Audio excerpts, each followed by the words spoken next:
দাদাজি মহারাজ ব্রহ্মস্তুতি দিয়েই তিনি নির্ণয় করছিলেন তার ভাগবত প্রতিপাদ্য বিষয়।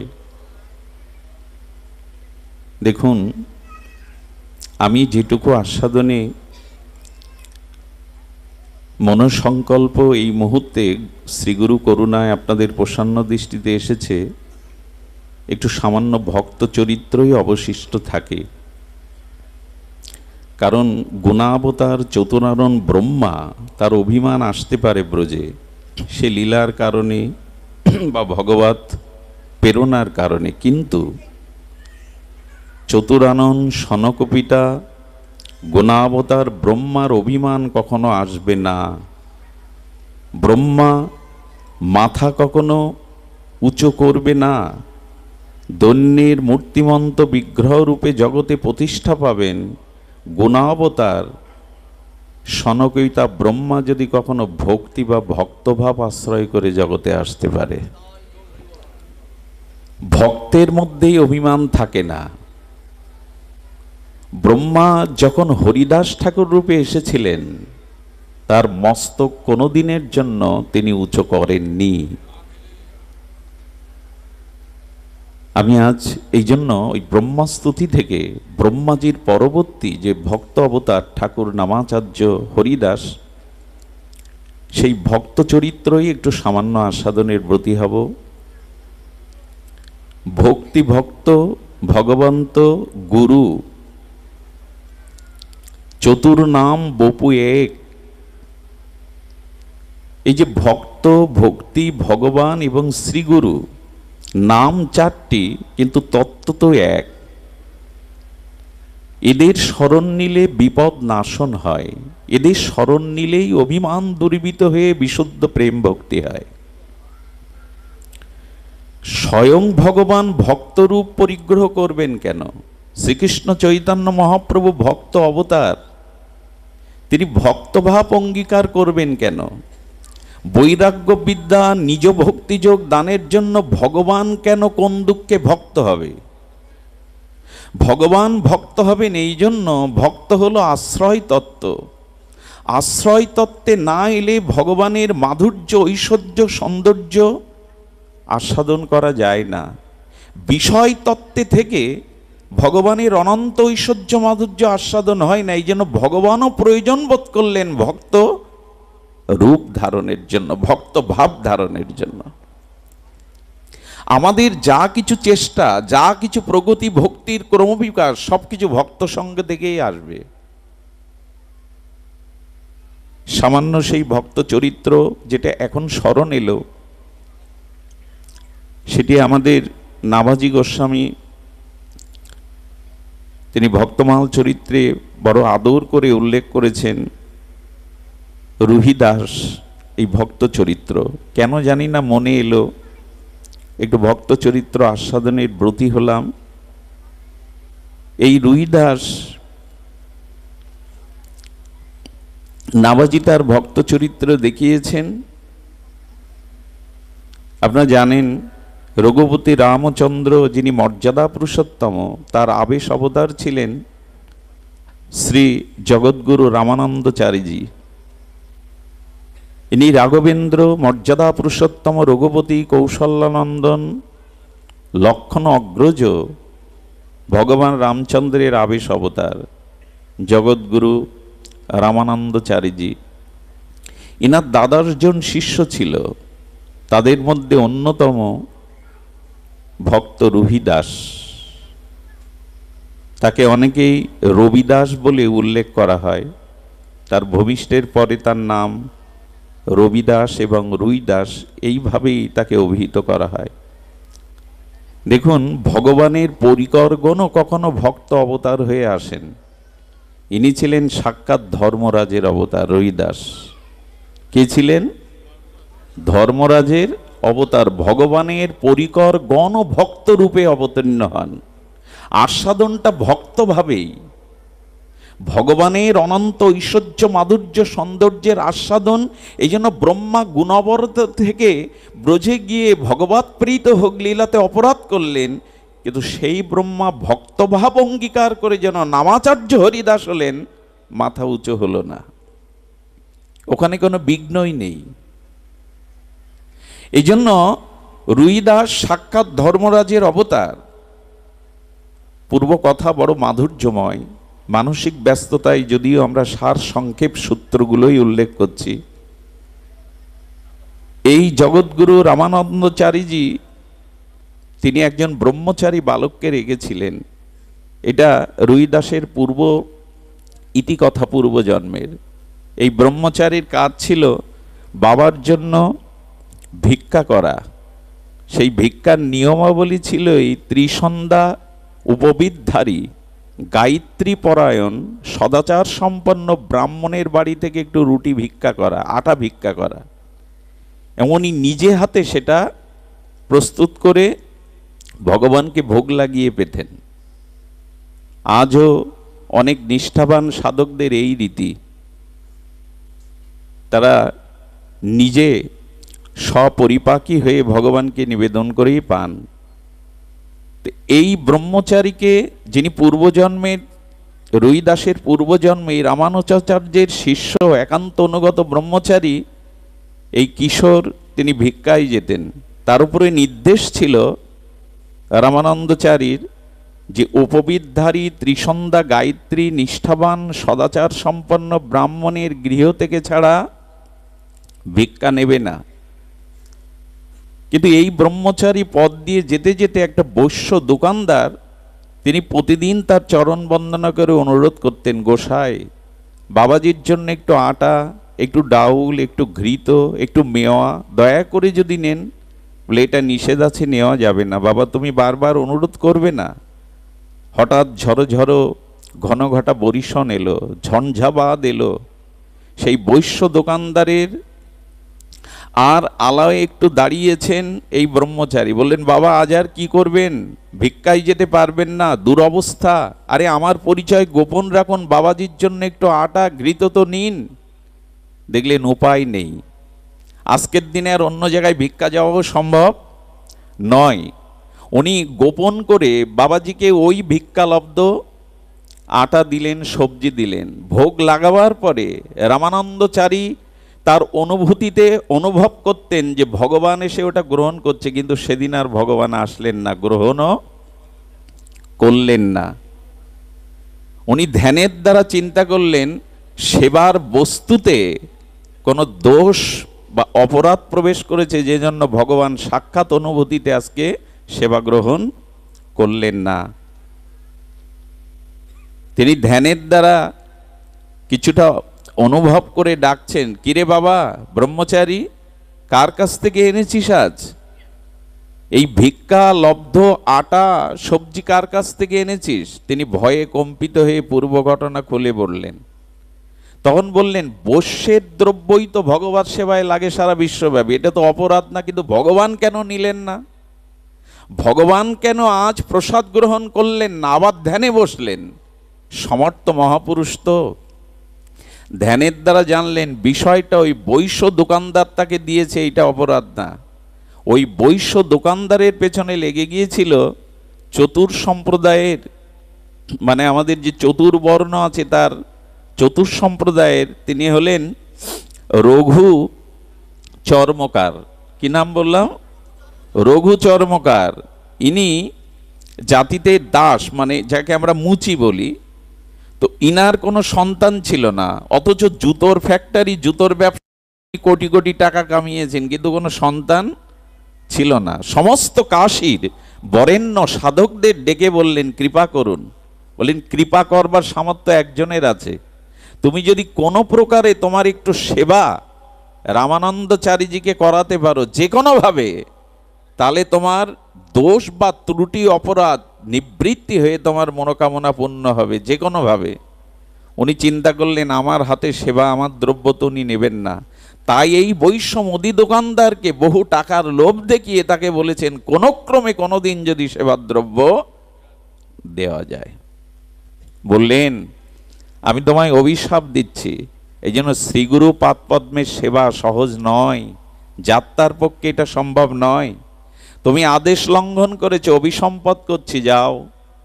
তুমি আগামী জন্মে এই চতুর্বর্ণের মধ্যে চতুর্থ বর্ণে এই দাস সম্প্রদায়ে তুমি জন্মগ্রহণ করো।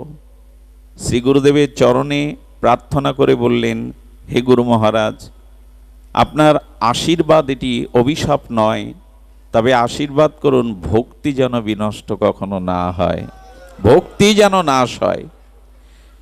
আর জগৎগুরু রামানন্দচারীজি চিন্তা করলেন, যেহেতু ওর ভোগটা যেভাবে হোক কৌশলে ভগবানের সেবায় লেগেছে, এই জন্য ওর মনোবাসনা পূর্ণ হতেই হবে।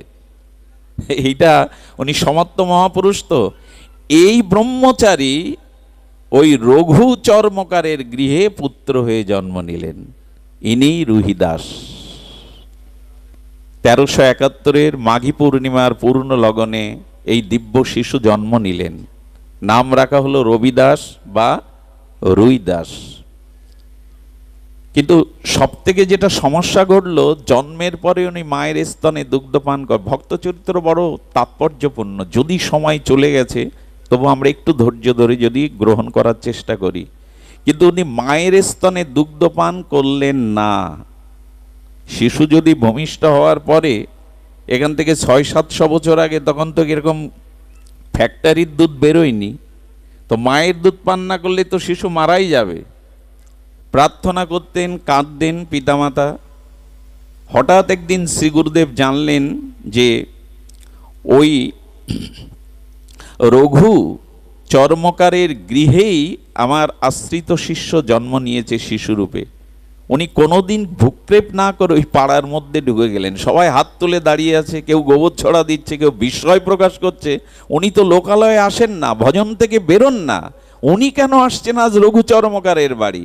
সরাসরি ঘরে ঢুকে গেলেন, পাদর্ঘ্য দিলেন, পাদস্খলন করলেন, শিশু কই, আমার কাছে নিয়ে আসো।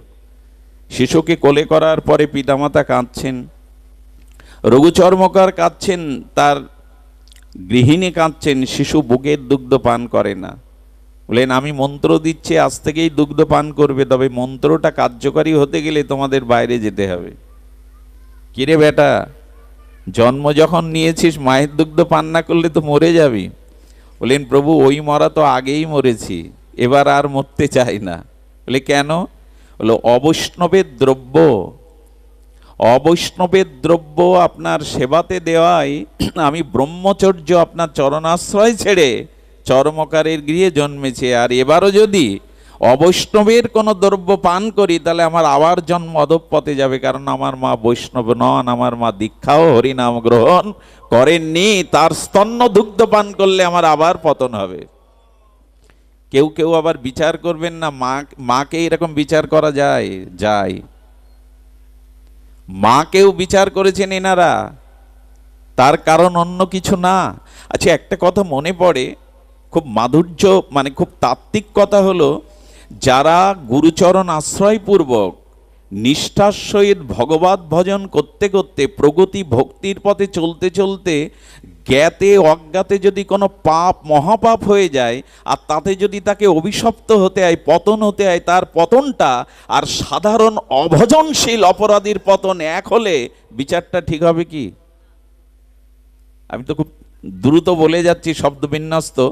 একজন সদ্গুরুদেবের চরণ আশ্রয় করেছে, নিষ্ঠার সহিত হরিনাম ভজন করছেন, তিনি যদি কোনো মহা অপরাধ মহাপাপ করেন, আর যিনি গুরুচরণ আশ্রয়পূর্বক প্রগতি ভজনের পথে আসেননি, বিষয়াসক্ত যে, তার অপরাধের সাথে এক হলে বিচারটা কি, ন্যায়টা কি এক হবে? শুনে রাখুন, যারা সদ্গুরুদেবের চরণাশ্রয় করেছে, যারা ভজন পথে আছে, সাধু সঙ্গে আছে, তাদের যদি মহা কোনো অপরাধ পাপ হয়ে যায়, গোবিন্দ বললেন, আমি অঙ্গীকার করছি তাদের নরকগামী কোনো দিন হতে হবে না, তারা নরকে কখনো যাবে না, তাদের আমি নরকে কখনো পাঠাবো না। তবে হ্যাঁ, এই অপরাধের কারণে তাদের ঘর পরিবর্তন হতে পারে, দেহ পরিবর্তন হতে, স্থান পরিবর্তন হতে পারে, কিন্তু তাদের ভজন কখনো নষ্ট আমি করব না। এবং ভগবান এও বলেছেন, তাদের পরবর্তী জন্মে আমি পশুকুলে পাঠাবো না। মহাপরাধ করলেও ভক্তকে নরক বা পশুকুলে আমি পাঠাবো না, কারণ পশুকুলে পাঠালেই আবার 84 লক্ষ জনি তাকে পরিভ্রমণ করে পুনরায় মানুষ হয়ে ভজন করতে হবে, বহু বিলম্ব হয়ে যাবে। এই জন্য তাকে আমি পশুকুলে না পাঠিয়ে বারবার মনুষ্যকুলে পাঠাবো, নিচকুলে পাঠাবো, তবু তার ভজন মহিমা নষ্ট হবে না। এই কারণে নষ্ট হবে না, ন মে ভক্ত প্রণশ্যতি, আমার আশ্রয় যে একবার করেছে তার বিনাশ বা পতন পড়ে যেতে পারে, তবু আমি আবার তাকে তুলব। আচ্ছা, যে পাপ করলো তার স্খলন হয় কি করে শুনুন। যিনি পাপ করেছে তিনি মনুষ্য জন্ম নিলে স্খলন হয় সামাজিক কলঙ্কের দ্বারা, অর্থ অভাবের দ্বারা। এর দ্বারা সেই পাপগুলি ভগবান ক্ষমা করে দেন। কলঙ্ক আসবে, অপবাদ আসবে, কিন্তু তাকে নরকগামী হতে হবে না, পশুকুলে ভগবান আবার ফেলবেন না, কারণ ওখানে অনেক বিলম্ব হবে। এই জন্য ভজন আশ্রয় করুন। এখানে পতন হলেও শেষ নেই, আবার দাঁড়াবেন। ন মে ভক্ত প্রণশ্যতি। এই জন্য বললেন গুরুদেব এক অপরাধের কারণে এইখানে এসেছে, আবার যদি অবৈষ্ণবের দুগ্ধ পান করি আমার আবার অপরাধ হবে, আপনি আমার মাকে কৃপা করুন। মন্ত্র দিলেন আবার এই রোহিদাসের কর্ণে, মা বাবাকে ডেকে বৈষ্ণব মন্ত্র দিলেন, দীক্ষা দিলেন। সেই দিন থেকে শিশু আবার দুগ্ধ পান শুরু করলো। এই জন্য যারা ভজন জীবনে আছেন তাদের অবশ্যই উচিত শুদ্ধ ভজনানন্দী সরল প্রকৃতি নিষ্কট ব্যক্তির হাতে সেবা নেওয়া, গ্রহণ করা। এটি মহাজনরা এই জন্য এই বিধিগুলো অটুট নিয়মের দ্বারা পালন করেন, শুধু এই জন্য। আবেগ দিয়ে ধর্ম হয় না। রোহিদাস বড় হতে থাকলো, 10 বছর বয়স হলো। আমি ক্রমটা দ্রুত বলে যাচ্ছি। যখন 10 বছর বয়স হলো তখন কি করলো জানেন? এনার পিতার তো জুতোর ব্যবসা, আর বহু টাকা কাশিতে রোজগার করেছেন। সিন্ধুকের মধ্যে সোনাদানা টাকা সবসময় সুরক্ষিত থাকতো তিজুরির মধ্যে। ও করেছে কি, চাবিটা চুরি করে রুইদাস তার থেকে মুটো মুটো সেই সোনাদানা টাকা নিয়ে পকেটে পড়ে চাবিটা আবার জায়গায় রেখে দিয়ে কাশীর গঙ্গার ঘাটে যেত। যে সাধুর কোমণ্ডল নেই তাকে কোমণ্ডল কিনে দিত, যে সাধুর বস্ত্র ছিঁড়ে গেছে তাকে বস্ত্র কিনে দিত। সাধুদের ঘরে ঘরে আহারের আহার্য সবজি চাউল কিনে দিয়ে তো। এটা চলতে চলতে মার চোখে ধরা পড়ল। রঘু চর্মকারের স্ত্রী দেখলো যে ও টাকা পয়সা নিয়ে যায়। প্রথমে বলতো মা আমি বাতাসা নিয়ে যাই, মিষ্টি নিয়ে যাই, ফল নিয়ে যাই, কিন্তু মা দেখলো টাকা নিয়ে যায়। শুধু ভক্তগণ, ঘটে গেল সেই ঘটনা। সেই পিতা যখন দেখতে পেল চর্মকার যে ছেলে সোনা দানা টাকা সব সাবার করছে, তিজোরি থেকে সাধুদের দান করছে, একদিন ডেকে বললেন এই চুরিবিদ্যা আর চলবে না, এই চুরিবিদ্যা চলবে না। সাধুদের যদি কিছু দিতে হয় নিজে রোজগার করে দাও, বাবার টাকায় সাধু সেবা করো না। অভক্ত হলে এই হলো সমস্যা। যখন পুত্র প্রয়োজন তখন সাধু সেবার প্রয়োজন, ভগবানের ভজন প্রয়োজন। পুত্র পেয়ে গেছে, এখন আর সাধু সেবা দরকার নাই। তুমি টাকা রোজগার করে যদি পারো করো, আজ থেকে হাত দেবে না তুমি।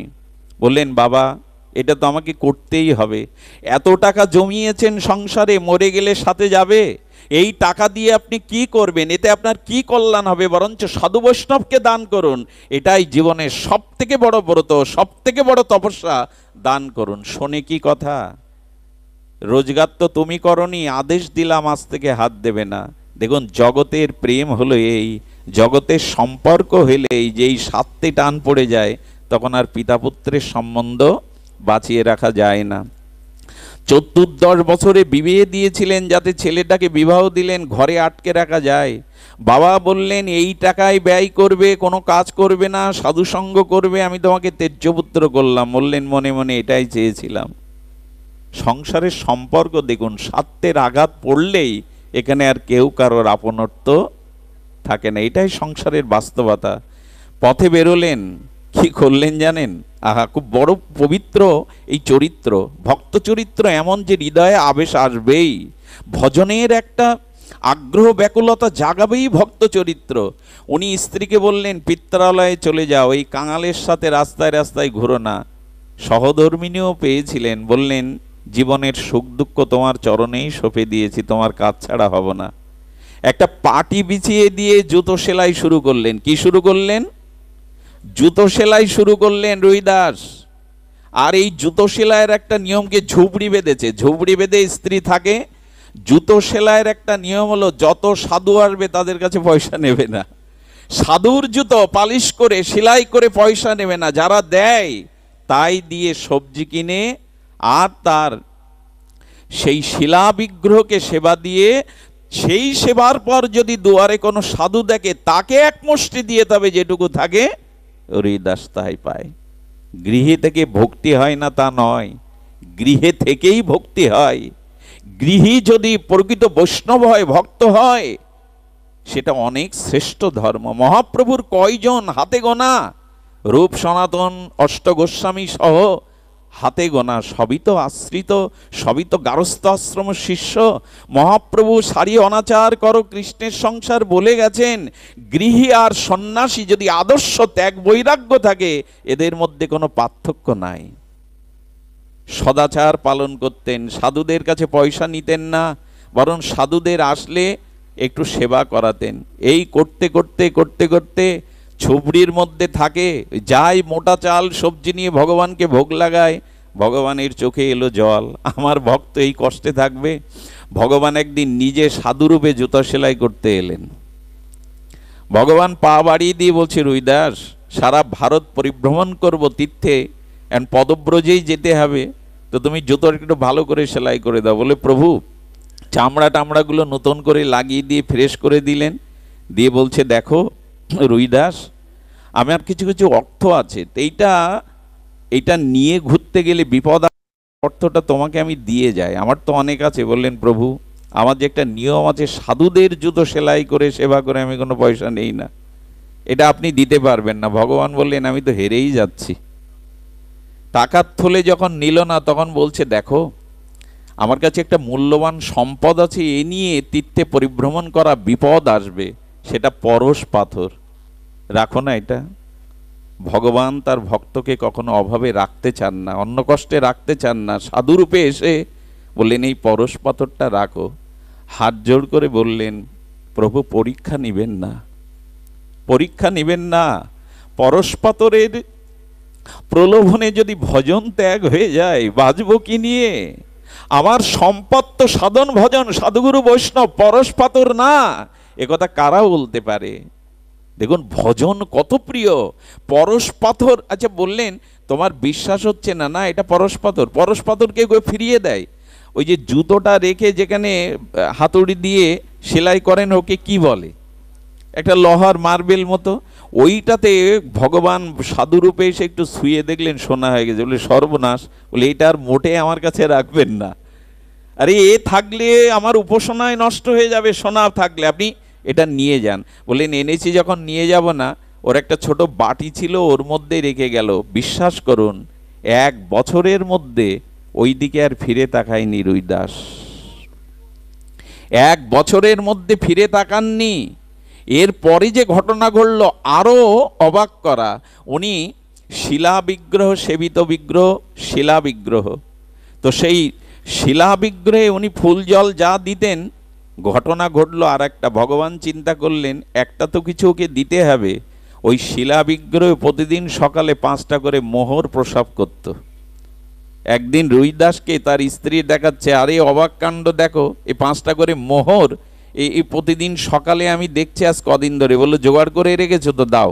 ওইগুলো হাতে নিয়ে ছুঁড়ে ফেলে দিলেন গঙ্গাতে। পরের দিন আবার যখন দেখলেন 5টা মোহর, ভগবান হাসছে দাঁড়িয়ে দাঁড়িয়ে, মোহর প্রসাব করছে শিলা বিগ্রহ। এগুলো গল্প ভাববেন না, ভক্ত চরিত্র কত বিচিত্র। স্ত্রীকে তখন বললেন, আজকে মোহর ফেলবো না, যার কারণে মোহর সৃষ্টি হচ্ছে তাকেও ফেলে দেব।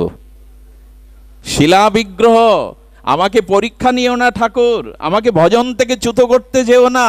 শিলা বিগ্রহ যেই ছুঁড়ে ফেলতে গেছে, ভগবান প্রকট হয়ে গেছেন।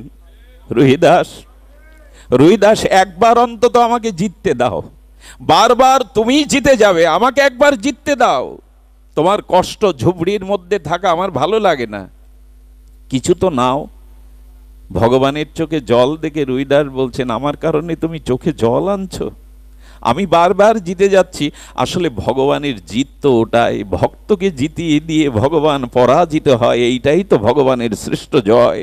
বারবার ভক্তের কাছে তিনি পরাজিত হয়ে পরম আনন্দ পান। বললেন, রুইদাস একবার আমাকে জিততে দাও, একটা কিছু স্বীকার করো। রুইদাস ভগবানের চোখে জল দেখে বললেন, কি করতে চান আমার জন্য? সোনা মোহর পরশপাতর প্রলোভন কেন ফেলছেন আমাকে? বললেন, একটা কাজ করি, আমি তোমার এখানে একটা ভালো বাড়ি করে দিই, আর কিছু অর্থের যোগান দিয়ে দিই, যাতে তোমার সাধু সেবা করতে কষ্ট না হয়। তুমি তো নিজের সেবার দিকে তাকাও না।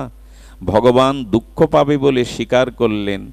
আর গোবিন্দ নিজে শেটের রূপ ধরে একটা গঙ্গার পাশে জায়গা কিনে ফ্ল্যাট তৈরি করে তার সমস্ত উপচারাদি দিয়ে ব্যবস্থা আদি করে দিলেন। বাড়িতে ঢুকে ভগবানকে ডেকে বলছেন, এ বাড়ি আমি স্বীকার করি না। যে বলুন তো। ভগবান বললেন, কেন স্বীকার করো না? বলে, এখানে কোনো সাধুদের নিবাস তুমি তৈরি করনি, যেখানে সাধু নিবাস নেই সেটা রাজপ্রাসাদ হলে রুইদাস সেখানে থাকবে না। আমি দেখেছি বাবাদের সাথে দু এক জায়গায় যাওয়ার ভাগ্য হয়েছে, ছিল বৈষ্ণবপদ বাবা, অন্যদের সাথে দেখেছি, কিছু কিছু ভক্তের বাড়ি গেলে দেখেছি অবাক হতে। আমাদের যশোরে সাগরদার বাড়ি এরকম গিয়ে দেখেছি, বাবা আসতেন তো, ছিল মোরারিমোহন দাস বাবাজি। তো উনি যে ঘরে থাকতেন সে ঘরটা টিনের ছাউনি, সে ঘরটা সাধারণ, কিন্তু বাবা যে ঘরে এসেছিলেন সেই ঘরটা প্লেট বসিয়ে পাকা করে রেখেছে। সাধুরা আসলেই কেবল তাদের সেখানে থাকতে দেয়, নিজেরা থাকে না। আমি অনেক গৃহে গিয়ে দেখেছি নিজেদের থাকার ঘরটা অগোছালো, কিন্তু সাধুদের জন্য গুছিয়ে রাখে। যদি কখনো সাধু আসে, যদি কখনো কোনো ভক্ত আসে, তাদের আলাদা করে ভক্ত নিবাস তৈরি করা, এবং ভক্ত গৃহ গুরুগৃহটা তারা এমন করে রেখেছে, সেখানে সৌন্দর্য মাধুর্য দিয়ে সাজিয়ে রেখেছে, নিজের ঘরটা পরিপাটি করা নাই। রুইদাসের দেখে ভগবান ধন্য করছেন, জগতে ভক্তই তো শিক্ষা দেয়, ত্যাগ বৈরাগ্য ভক্তি কে শিক্ষা দেয়? এই জন্য বললেন, সাধুদের নিবাস না করলে প্রভু সে গৃহ নয় কারাগার। গোবিন্দ সাধু নিবাস তৈরি করলেন, শুরু হয়ে গেল সাধুর আসা যাওয়া, শুরু হয়ে গেল বৈষ্ণব সেবা। কিন্তু এ সমাজে যখনই আপনার ভাগবতে উন্নতি হবে, যখনই আপনার প্রগতি হবে, শত্রু বেড়ে যাবে। কাশীর সমস্ত ব্রাহ্মণ সমাজ কেঁপে গেল। রুইদাস এত টাকা পায় কোথায়? এত বিল্ডিং বাড়ি পায় কোথায়? এত বৈষ্ণব সেবা কোথা থেকে আসে তার? দেখুন শত্রুতা কি করছে কারোর সাথে। ভগবান দিয়েছে তাকে গৃহ, শত্রুতা শুরু হয়ে গেছে। সাধু সমাজেও আজকাল সব থেকে বেশি শত্রু। একটা জিনিস জানবেন, যার সম্মান এবং সম্পদ বৃদ্ধি পাবে, জানবেন তার পিছনে অগণিত শত্রু তৈরি হয়ে গেছে আপনিতেই। রুহিদাসের এত টাকা কোথা থেকে আসে? এত বৈষ্ণব সেবা কোথা থেকে আসে? আর ও তো ব্রাহ্মণদেরই ডাকে না। ব্রাহ্মণরা ক্ষিপ্র হয়ে রাজার কাছে নালিশ করলেন, আমরা কাশীর পণ্ডিত, আমরা ব্রাহ্মণ, আমাদের সেবা দেয় না, এত টাকা পয়সা সে কোথায় পেয়েছে, আপনি বিচার করুন। রুহিদাসকে অপরাধীর ন্যায় ডাকা হলো সেনা দিয়ে।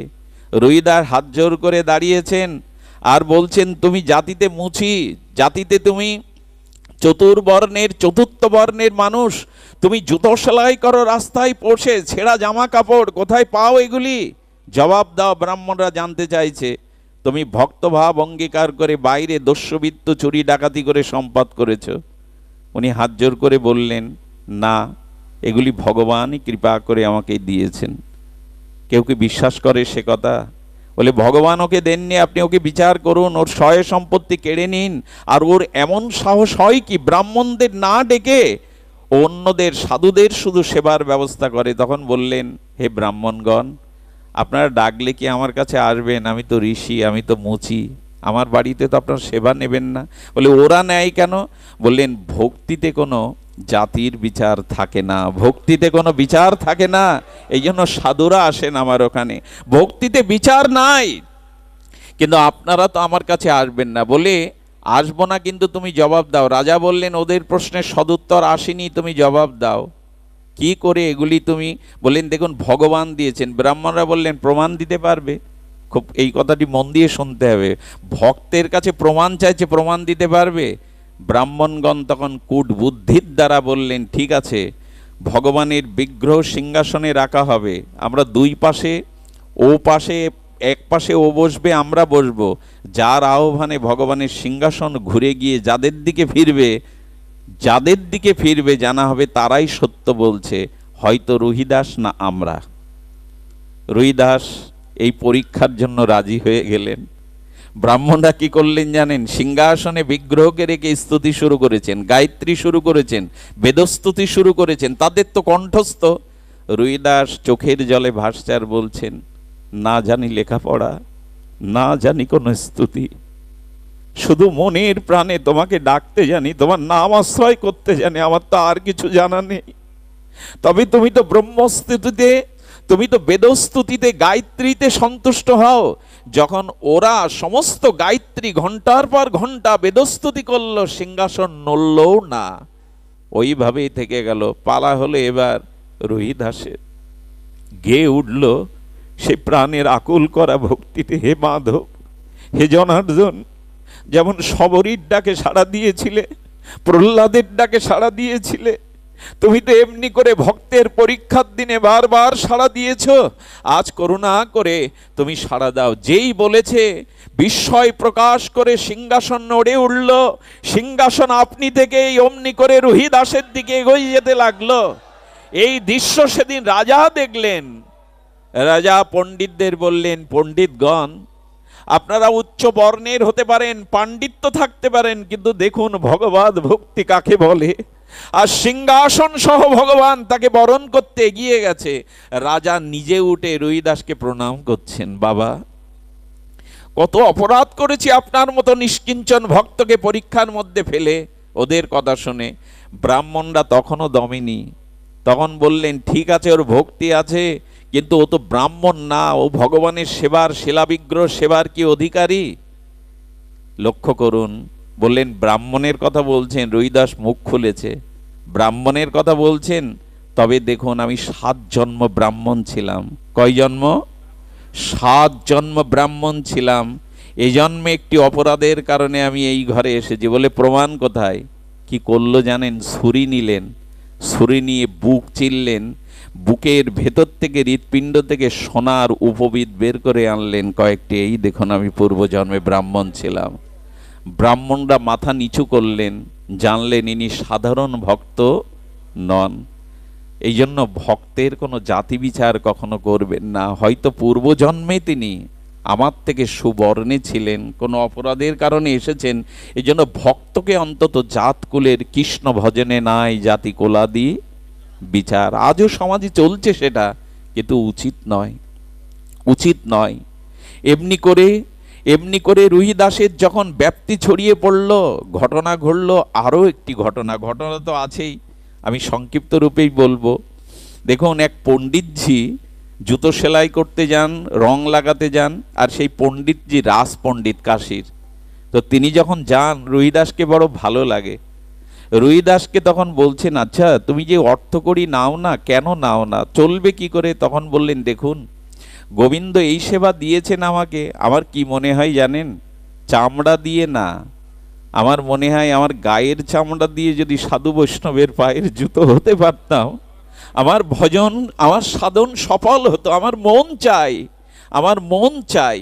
আচ্ছা, চামড়ার কাজ করতেন। আর কি করতেন জানেন? ওরে বলে, ওই যে চামড়া ভিজিয়ে রাখে না, চামড়াগুলো নরম করার জন্য একটা পাত্রে, কুঠুরি বলে সম্ভবত, কি ওদের ভাষায়, সেই কুঠুরিতে চামড়া ভিজিয়ে রাখতেন, যখন প্রয়োজন হতো থেকে নিত। পণ্ডিতজি বলছেন, কাশীতে বাস করো রুহিদাস, তা একবার গঙ্গা স্নানে যাও না কেন, চলো আমার সাথে চলো।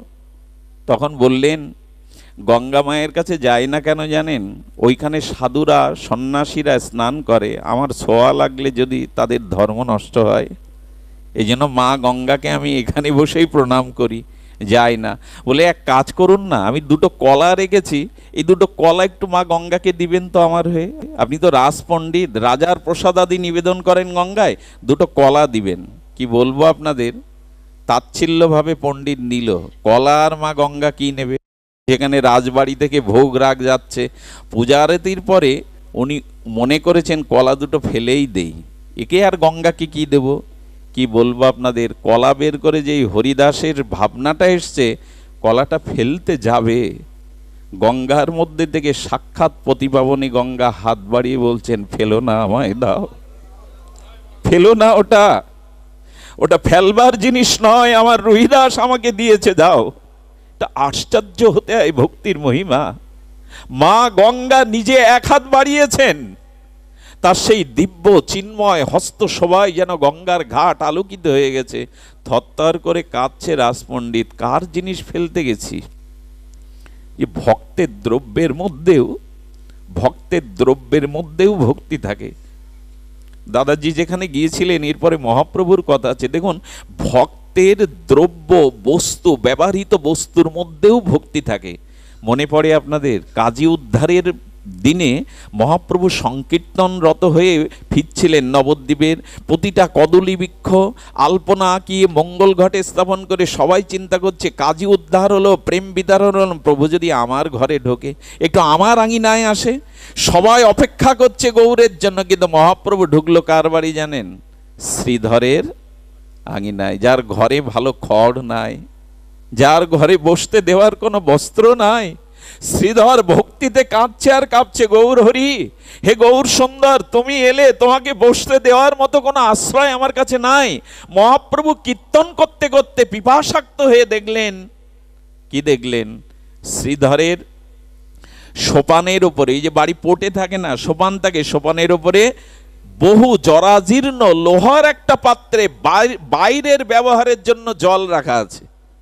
তার মানে সেটা বহুবার ছিদ্র এটেনে আনা, বহুবার লোহা দিয়ে ছিদ্রগুলো সংস্কার করে আনা, তাতে বাইরের একটু জল রয়েছে। সেই জল মহাপ্রভু কারোর দিকে না তাকিয়ে নিজেই পান করলেন। শ্রীধর দাঁড়িয়ে কাঁদছেন আর বললেন, প্রভু একটু পানীয় জল দেওয়ার মতো সামর্থ্য আমার নেই বলেই বাইরের জল পান করলে, এই জরাজীর্ণ শতছিদ্র লোহার পাত্রে। মহাপ্রভু শুধু প্রেমাও বাড়ি পরিশন করতে করতে বারবার ভক্তদের ডাকছেন, কীর্তন স্থিমিত করে বলছেন, ভক্তগণ আজ নূতন করে কৃষ্ণ আমায় একটি জিনিস জানালো। কি জানালো প্রভু? ভক্তের পাত্রের মধ্যেও ভক্তি থাকে গো। এই পাত্রে জল পান করে আমার ভেতরে প্রেম ভক্তি শত উচ্চারিত হচ্ছে। ওগো, ভক্তের ব্যবহৃত পাত্রের মধ্যেও শুদ্ধ ভক্তি থাকে। নিত্যানন্দ প্রভুর প্রসাদী একটা বসন মহাপ্রভু চেয়ে নিলেন, শ্রীপাদ আপনার ব্যবহৃত প্রসাদী একটা বস্ত্র আমাকে দিতে পারেন? নিত্যানন্দ প্রভু সদা তিনি পরমানন্দ থাকেন, আনন্দে থাকেন। বস্ত্রটা দেওয়ার পরে মহাপ্রভু ছিঁড়ছেন, একটি করে ছিঁড়ে ছিঁড়ে, ওই যে মানুষ লাল কাপড় মাঝে মাঝে হাতে মাথায় পরে না, ছিঁড়ে বললেন, ভক্তগণ কৃষ্ণ প্রেম চাও, ব্রজপ্রেম চাও, যদি নিতে চাও নিত্যানন্দের প্রসাদী বস্ত্রের মধ্যেই ব্রজভক্তি আছে, তোমরা ধারণ করো, তোমাদের প্রেম ভক্তি হবে, তোমাদের প্রেম ভক্তি হবে। সেদিন যারাই বেঁধেছিল নিত্যানন্দের প্রসাদী বস্ত্রখণ্ড, সকলেই প্রেম বিভাবিত হয়ে গেল, প্রেমে উচ্ছ্বাস তরঙ্গে নর্তন কীর্তন করতে লাগলো। নিত্যানন্দের পাদদাগ পান করেও সকল ভক্তের ব্রজভক্তি হয়েছিল। এই জন্য ভক্তের ব্যবহৃত বস্ত্রের মধ্যেও পর্যন্ত ভক্তি থাকে। ভক্তি বা ভক্তের মহিমা এরূপ।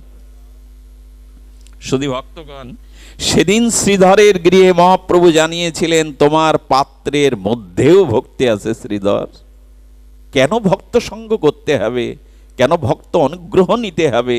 আপনারা জানেন, কৃষ্ণ সে তোমার, কৃষ্ণ দিলে দিতে পারো, তোমারও শক্তি আছে। ভক্তের জন্য গোবিন্দ অনল খায়, ভক্তের জন্য ভগবান বিষও গ্রহণ করেন। ভক্তই তো তার প্রাণ, ভক্তই তো তার সদা সর্বস্ব। এই জন্য অহং ভক্ত পরাধীন বলে জগতে ঘোষণা করেছেন, আমি শতান্ত বিরাট বিভু, তবু এক জায়গায় আমি পরদন্ত ভক্তের কাছে। সেদিন মা গঙ্গা বললেন, ওগো পণ্ডিত আমার এই বালাটা নিয়ে যাও, এই দিব্য বালাটা আমার রুইদাস ভক্তকে দিয়ে দিও। মা খুশি হয়ে বালা দিলেন। চিন্তা করলেন, এরকম বালা আমি আমার বংশে কখনো দেখিনি। বালাটা গোপনে রেখে দিলেন, আর রুহিদাসের কাছে পণ্ডিত কোনোদিন গেলেন না। এই বালাটা কি করলেন জানেন?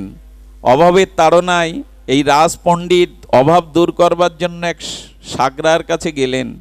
সাগরার কাছে গিয়ে বললেন, এটা দেখুন তো। সে দেখে চমকে উঠে বলছেন, পৃথিবীর কোনো কারিগরের দ্বারা এ বালা তৈরি হওয়া সম্ভব না, আপনি কোথায় পেয়েছেন পণ্ডিত প্রভা?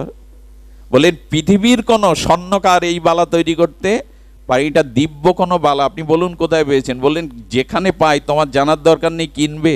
বলে এরকম পুঁজি তো আমার কাছে নাই গো। এ কেনার পুঁজি আমার কাছে?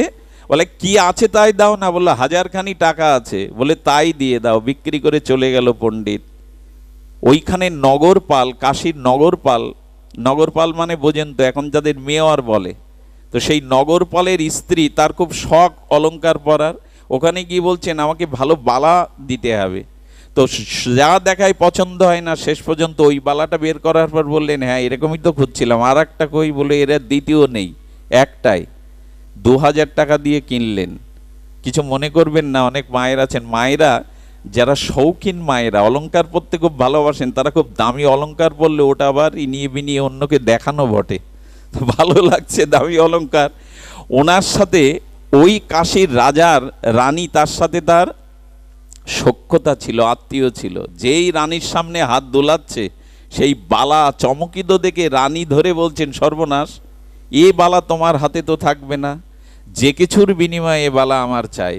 মা গঙ্গার হাতে বালা কি সাধারণ হতে পারে? দিব্য চিন্ময়। 5000 টাকা দিয়ে রানী কিনে নিলেন। রাজাকে বললেন এরকম আর একটা গড়িয়ে দিতে। বলে কার কাছ থেকে পেয়েছো এটা? সংবাদ দিলেন ওনার সেই সখীর কাছ থেকে। সখী বললেন আমি কিনেছিলাম এক সাকারের কাছ থেকে। সাকারকে ডেকে বললেন কার কাছ থেকে পেয়েছো? বলে আপনার রাজ পণ্ডিত আমার কাছে বিক্রি করেছে। পণ্ডিতের দেখিয়ে বলছে বালা চিনতে পারছো পণ্ডিত? বললেন এই বালা আপনার কাছে, এর মীমাংসা এখনো হয়নি। তখন বললেন হ্যাঁ, আর একটা বালা কোথায় রেখেছো বলো, রানীর খুব প্রিয়, এটা আমার চাই, এটা সাধারণ বালা নয়। পূর্ব ঘটনা খুলে বলে চরণে পড়লেন। বললেন যাও, আমি তোমাকে রাজদণ্ড দেব যদি বালা আর একটা না তুমি দিতে পারো। উনি অস্বীকার করার অনেক উপায় খুঁজলেন, মিথ্যাও বললেন। শেষে রুইদাসের চরণে এসে বলছে বাবা রুইদাস, আমি এখন রাজদণ্ডে দণ্ডিত হয়েছি, বাঁচাও আমাকে। পূর্ব ঘটনা সব খুলে বললেন। রুইদাস বললেন মন চাঙ্গা তো কঠোরিতে, এই প্রসিদ্ধ বাণীটা খুব চালু আছে যে মন চাঙ্গা তো কঠোরিতে গঙ্গা। বলে গঙ্গা দেবী মা আপনাকে দিয়েছিল, আর একটা চাই তো? ঠিক আছে হে মা গঙ্গে। ওই কঠুরির মধ্যে যেখানে চামড়া ভিজানো থাকে, স্তুতি করছে মা, রাজ পণ্ডিত কষ্ট পাবে আমার জন্য, বালাটা তো আমায় দিয়েছিল মা, কৃপা করে আর একটা দাও না। পণ্ডিত বলছেন এখানে বললে কি হয়, চলো না, তুমি গঙ্গায় গেলে তুমি আর দুটো কলা ভাসালে মা গঙ্গা আবার দেবে। বললেন মন চাঙ্গত কঠোর মেয়ে গঙ্গা। উনি গঙ্গাকে প্রণাম করে স্তুতি করলেন। কি বলবো, চামড়া ভেজানো পাত্রের মধ্যে থেকে মা আর একটা হাত তুললেন।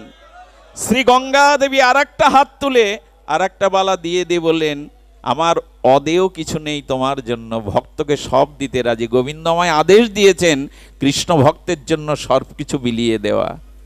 এই হলো রুইদাস। আর একটি না বললে লোভ সামলাতে পারছে না, কাল একাদশী উচিত নয়, একটি বলেই পাঠ বিশ্রাম করছে। এই লীলাটি আমার সারাটা দিন আজ মনের মধ্যে একটা আবেশ ফেলেছিল। সে ঘটনাটা বড় বিরল ঘটনা। ওই রাজা এত কিছু ঘটনার সাক্ষী হওয়ার পরে রুইদাসের চরণ বন্দনা করতে আসতেন। দাদা আমি বিশ্রাম করছি। চরণ বন্দনা করতে আসতেন। চরণ বন্দনা করতে করতে একদিন মনে হলো আচ্ছা রুইদাসের চরণামৃত যদি পায়, আমার তো ভক্তি হলো না, একটু ভক্তি হবে না? উনি বারবার মনে প্রার্থনা করছেন রুইদাসের কাছে একদিন চরণামৃত নিতে হবে, কারণ চরণামৃতের মধ্যেই ভক্তি যদি হয়, আমি তো রাজা বিষয়ী। একদিন পেছনে বসে হাত জোর করে বলেছেন রুইদাস, রুইদাস আচার্য বসো, তুমি বসো, আচার্য আমাকে একটু কৃপা করে চরণামৃত দিন না। উনি তখন কি করছিলেন জানেন, মানসে মনে মনে উনি ওনার বিগ্রহকে অভিষেক করছিলেন। খুব ধ্যান দিন।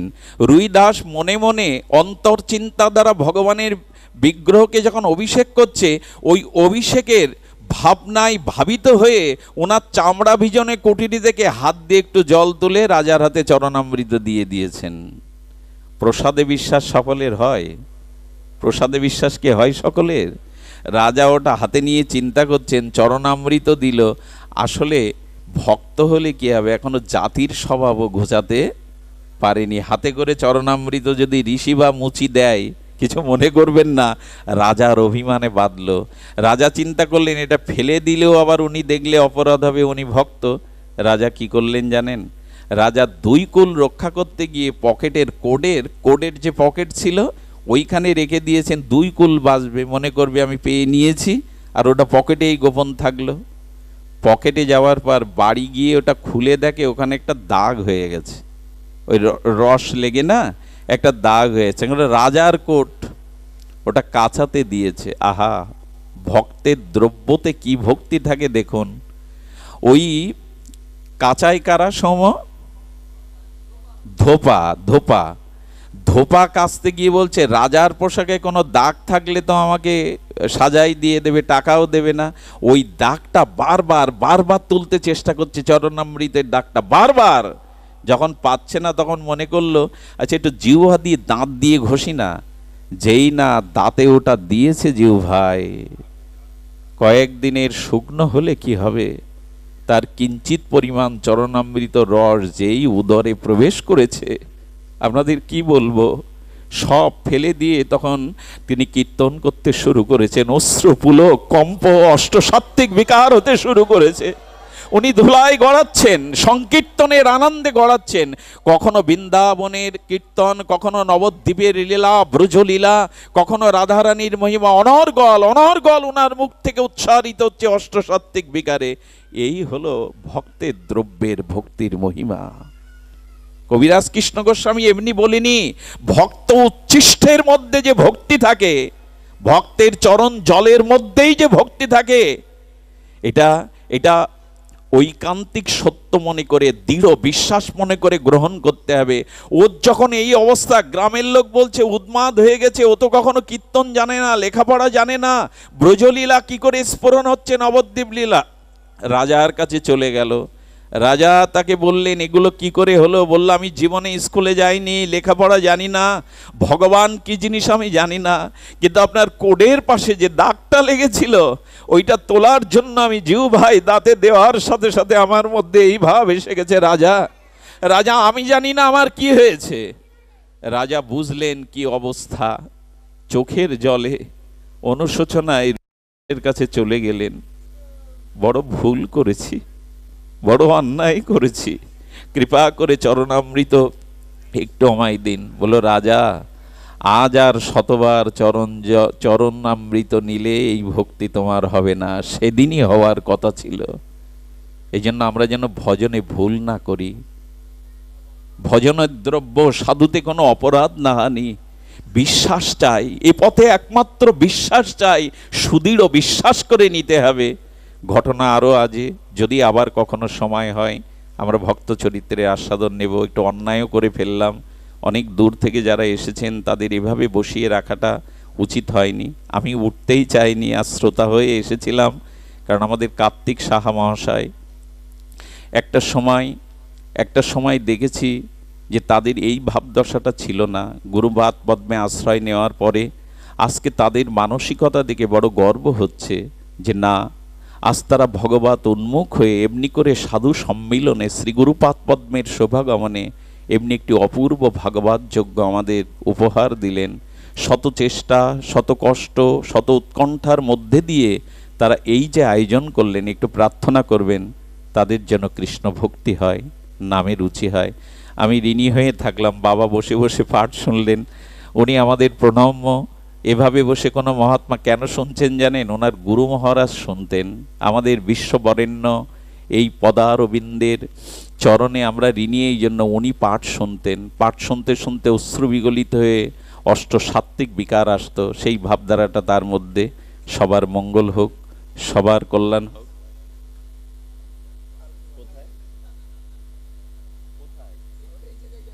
সুধী ভক্তগণ, একটি আনন্দের সংবাদ, ওনাকে আমরা সবসময় পাবো না। ধাম থেকে মাঝে মাঝে বঙ্গদেশে আসেন, ওনারা কৃপা করে আসেন। মহন্তের স্বভাব হয় তারিতে পামর।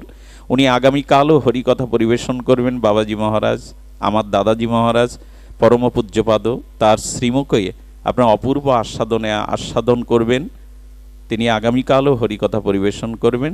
এইটুকু আপনাদের নিবেদন রেখে আপনাদের সকলের চরণে সশ্রদ্ধ দণ্ডবাদ প্রণতি জানিয়ে, সকল ভক্তকে একটু প্রসাদ পাওয়ার আহ্বান জানিয়ে এখানেই হরিকথার পূর্ণ বিশ্রাম।